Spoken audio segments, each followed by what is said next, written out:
I got some questions for you Sure. about the upcoming album and upcoming Istanbul concert. Yeah. Um, I want to start with the album title because it's very gorgeous, grandiose title, A View from the Top of the World. Yes. And it's also the closing track with 20 minutes.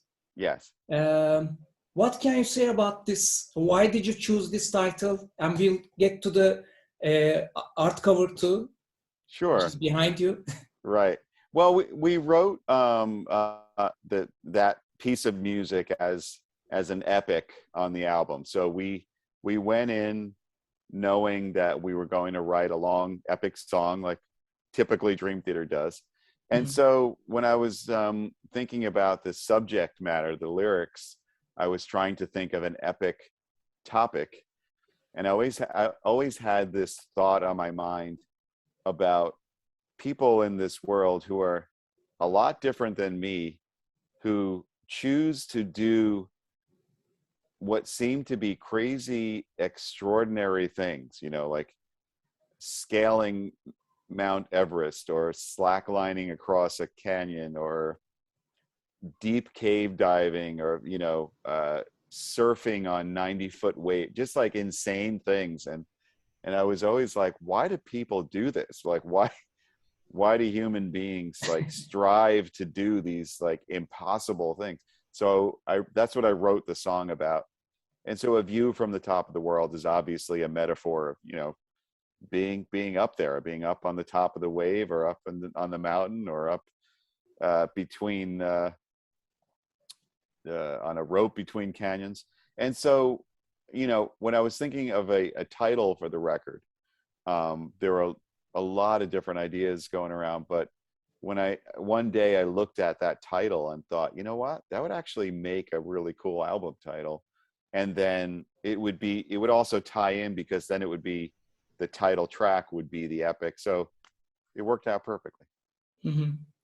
So there isn't a meaning like Dream Theater looking at the latest year of the world, to the mankind, this desperation. Because I thought like that when I heard the title first. Yeah, no, it's more like what I described.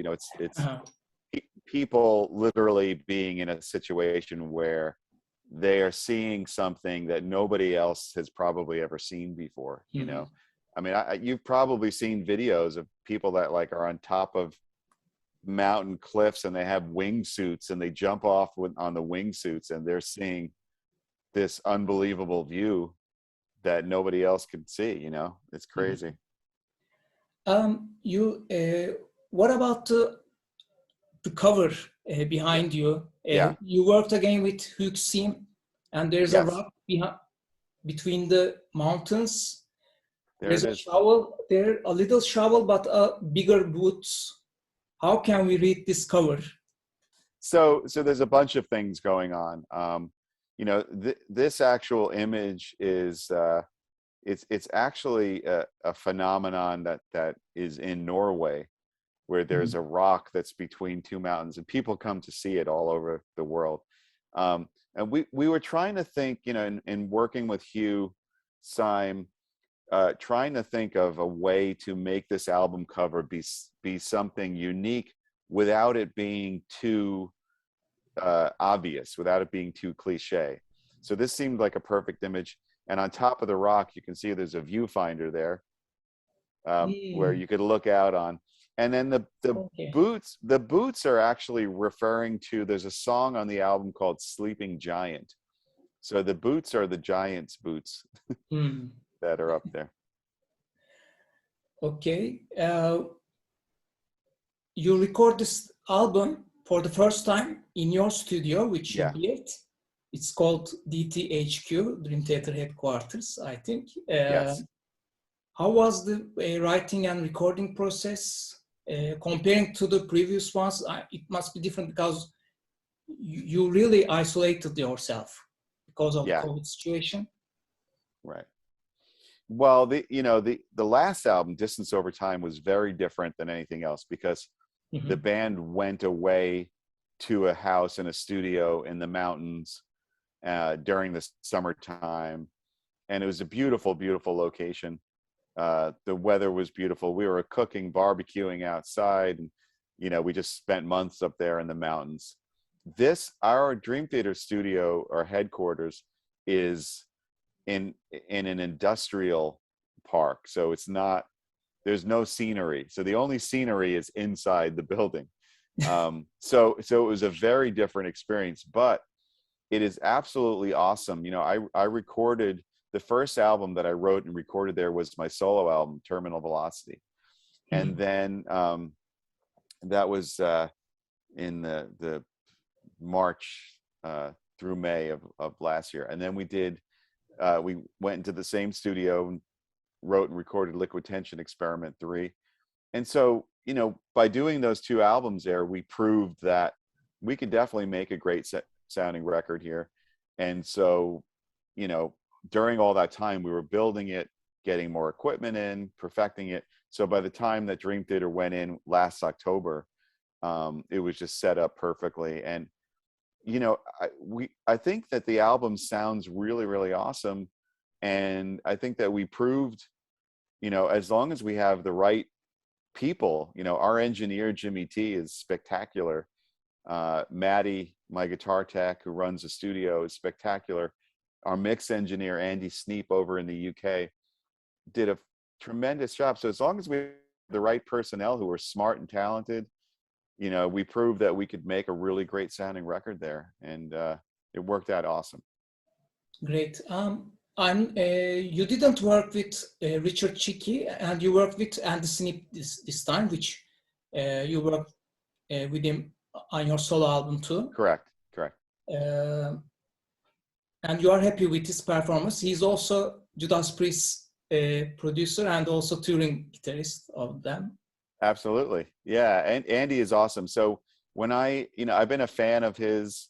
I love the way Firepower came out. I think that Priest album sounds so awesome. So, when I did my solo album, I was trying to think of who would be a good mixer, and knowing Andy, is so talented and also a guitar player, I thought he would be perfect. And he did a tremendous job, as you said, on Terminal Velocity. So when Dream Theater wrote this record, and the music kind of came out very heavy, energetic, kind of more metal, I thought, I bet Andy would do an awesome job with Dream Theater as well.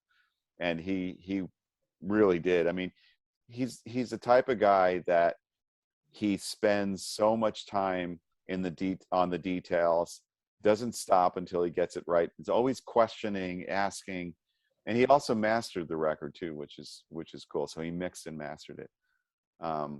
He did a tremendous job. I'm looking at the song titles and the duration of the songs, and as a fan, I'm imagining things. Okay. The title "Awaken the Master" caught my attention. Is there a horror literature Lovecraft reference there? There's not. So that title, that song, comes from the mind of John Mayung. That's a lyric that he wrote, and he recently, John's lyrical style. If you think about the songs that he's written lyrics to, he kind of comes from a very almost abstract, spiritual kind of area. And so he told me recently that awaken the master, he was referring to the heart. So it's awaken the heart, and he kind of explores that subject a lot, breaking all illusions, learning to live. They're very sort of like abstract, spiritual, kind of existential things that he writes about. His writing in Learning to Live is one of the climax of your lyrics, I think. I love it. Yeah, Absolutely. Yeah, one of my favorites. What was the first song you came up for this album, and the last one you finished? Sure.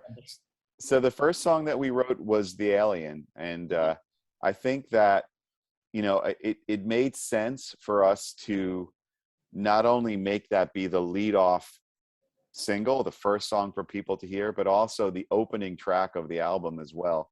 Because, with all this COVID going on and not being on tour, the world being shut down, when the band got together last October and we started writing, and we were just so excited to be together and write music, that was the first thing that came out of us. And I think it has so much energy and positivity. And so we felt like, let's make other people feel the way that we felt when we got together. The last song we wrote was Awaken the Master.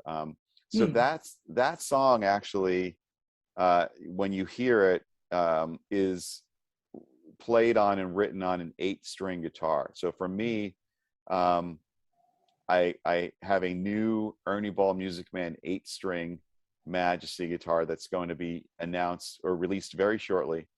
And I wanted to make sure that we wrote a song on the record. So I was waiting for the prototype of that instrument to come in, and it ended up coming in later and earlier this year, actually. And so we were able, that was the last song that we wrote. Did you use it only in Awaken the Monster or on the other songs too?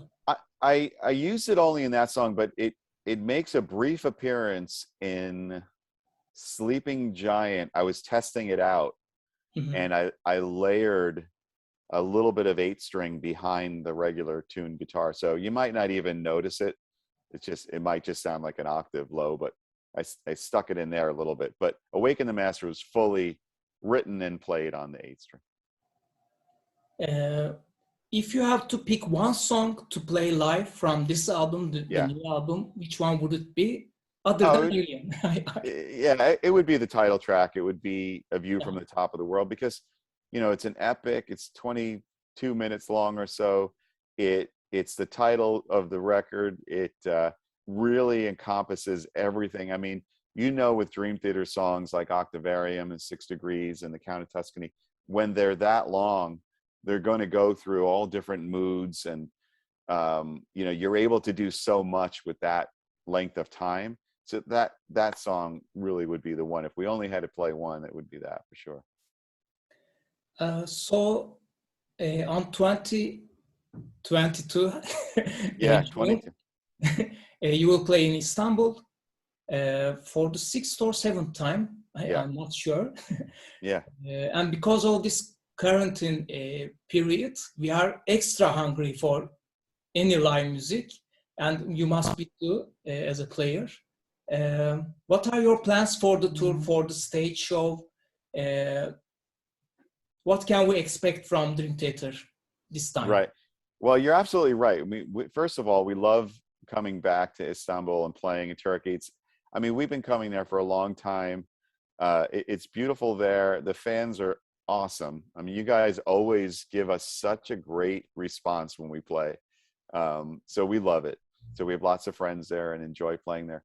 And you're right, you know, the last show that we played was the end of February 2020. So this will be more than 2 years, you know, since coming to Europe. So you're right. We'll be excited about it. You guys are excited about it. We have, we're not doing an evening with, so there'll be an opening band playing with us that we're working on. And we're going to play a bunch of material from the new album, obviously. We do have a new stage set that's in development that we're trying to kind of make an all-encompassing view from the top of the world. So we'll see. So we're working on that. And we'll play some songs that we haven't played in a long time. So we always like to do that as well.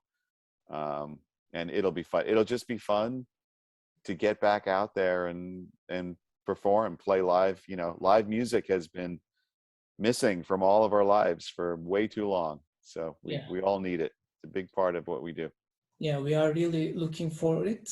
Dream Theater has influenced many prog metal bands in the new generation, but what amazes me more is that I think Dream Theater influenced a lot of the older bands too. I remember Steve Harris of Iron Maiden mentioning Dream Theater in numerous interviews and saying that you influenced them, you and other bands influenced them to go more proggy in 90s and in early 20s. That's cool. That's really cool to hear. what do you feel about this to influence when you are just 25, 26, you did Images and Words, and you influenced the future of metal nearly. Yeah, I mean that's crazy because you know when you're like you said when you're that age, just trying to kind of find yourself, find your voice, and you know you put out music with your friends that you all love to play. You have no idea. You can't look into the future knowing that it's going to be something that would have that kind of impact. But it's really interesting to us because you know back then in the late 80s and early 90s and stuff, the whole prog metal scene like there that exists today wasn't there. There wasn't, you know, obviously there was Iron Maiden and Metallica and Queensryche and stuff, but there wasn't like prog metal wasn't Yeah. even a term. People didn't even call it that. So, you know, we were just doing to us what felt natural, and you know, it's very humbling and very rewarding to be part of that family tree, you know, in the genre. And obviously bands have taken it to all different levels and are doing like amazing stuff. I mean, it's incredible for me to hear that the guys in Maiden said that. I think that's wonderful. And of course the young bands, you know, we meet a lot of them that say that they've had an influence or Dream Theater has an impact on them. And I think it's great. Like I said, it's I look at it as a big family tree of music Yeah. and prog, and to be part of that in some way is really cool. Um, you were very productive in these 2 years. You released your solo album, then you released Liquid Tension Experiment, the third album, Yeah. and you both recorded these albums with Mike Portnoy. Yeah. How was working with him after years? It was great. It was really fun. You know, when I went in to do my solo album, I had written all the music and recorded it all, programmed the drums, and then I was like, you know, I need a drummer to actually record this. And I'm so happy that I asked Mike to do it. You know, because everybody was home because of the pandemic, and he doesn't live too far from me in the U.S., so he was able to drive down. And it was funny, like because of the pandemic and everything, he couldn't get drums really. So I just took the drum set from my house and brought that to the studio, and he brought some pedals and things and played. And we ended up just keeping that set up and then doing Liquid Tension on the same drum kit. So that's my drum kit that he's playing. You know, his snare and everything. And having him in the studio when I did my solo album, playing on it, it just felt so cool. You know, it felt like just reuniting with the classic combination, and I love the way he plays. I love his approach, and I think he made my solo album sound really lively, and it sounds like we're playing together. We weren't, but it sounds really live. And then doing Liquid Tension Experiment was a good opportunity to actually write together again and play and jam and do all that.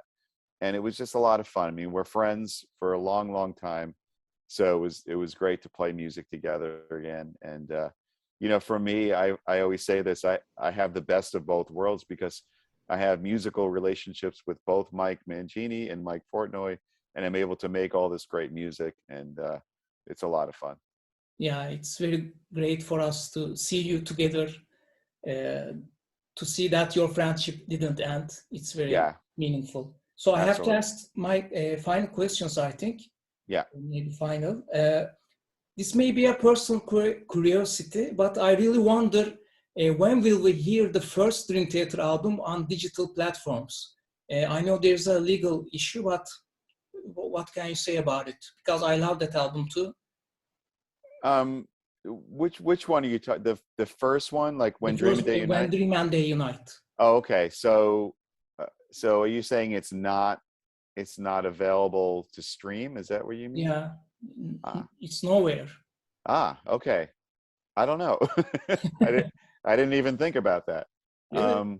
Oh, Yeah, it's interesting because that's the one record for us that's not in the same like family of record company. It's like it was a separate one. yeah. So and I know it was like sort of the masters were bought like some other company. So I don't know. That's a really good question. So it was only released on vinyl and CD, Yeah, it's right? it's What not about, in iTunes, not in Spotify. No. so it's not streaming, but could you, like if you went to iTunes, could you download it or no? No, no. No. Interesting. Yeah. You know what? I will bring this up with my manager. Ah. Thank you. It's not on my mind, but now it's on my mind. I don't know. Great.